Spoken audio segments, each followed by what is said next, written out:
Welcome back to the Detail Garage. Now we're moving on the full-blown detail on this GTR. We've been following the chemical guy's flowchart, starting with the wash. We've clayed it, we've polished it, we've glazed it, and now we're moving on to the sealant. Now the reason why you want to seal your car is because whenever you do any kind of paint correction or if you apply glaze, you want to lock that in there. If you expose the pores of the paint, things are just going to fall in there and dull at that finish. So by putting a glaze on there, it's going to lock in all that hard work you've already done. Jet seal. It's going to give it 12 months of protection against UV rays, harsh elements, water spots, and anything that can damage the clear coat. Over here, I've got my 10 Effects set up with a red ultrafine soft finishing pad. This is going to spread the jet seal super thin, giving a nice even bond.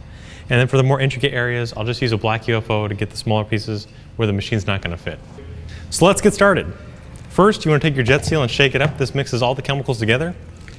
And then with any glaze, polish, wax, whatever you're putting on a pad, you want to apply about 5 dime-sized drops to the actual hex.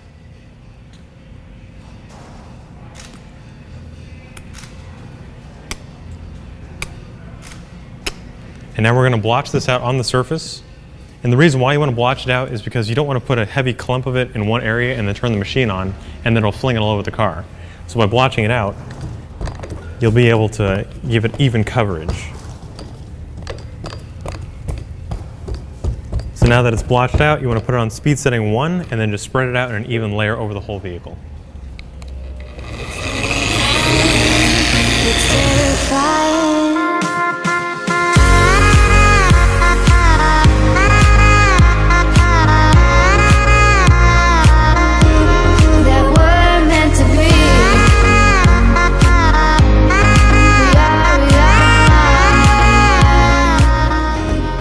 So if you're wondering why I'm only using one hand, it's because unlike polishing or paint correction, as you're applying a wax, a glaze, a sealant, you only need to let the weight of the machine carry across the vehicle.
I've just finished applying jet seal to the rest of the vehicle using the machine. Now I'm going to go into the smaller areas using the applicator.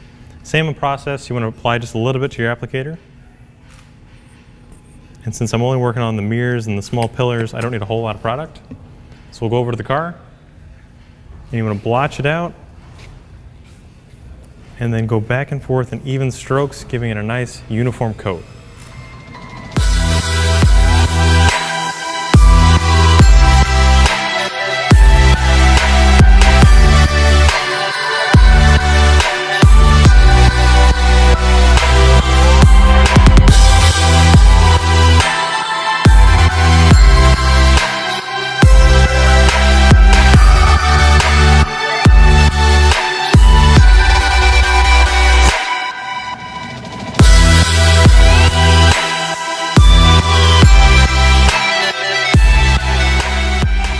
So after letting the jet seal sit for about 15 minutes, it's time to buff it off.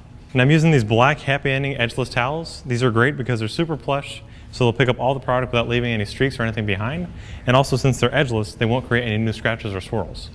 So what you want to do is put it on the paint and then work back and forth in straight lines. The reason for this is because if you do pick up something and it starts to scratch the paint, it'll actually swirl, and that's a lot more noticeable and a lot harder to remove.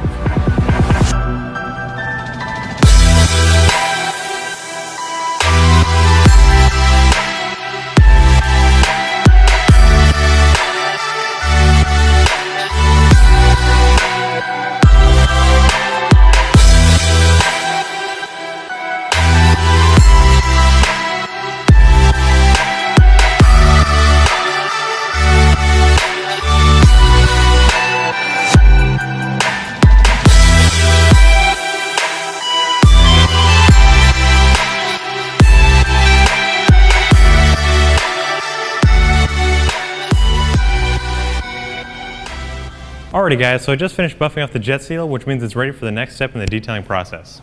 Now, as I keep mentioning, we're going by the Chemical Guys flowchart. We started by washing it, we clayed it, we polished it, we glazed it, and now we just sealed it, which means it's ready for the next step, which is wax.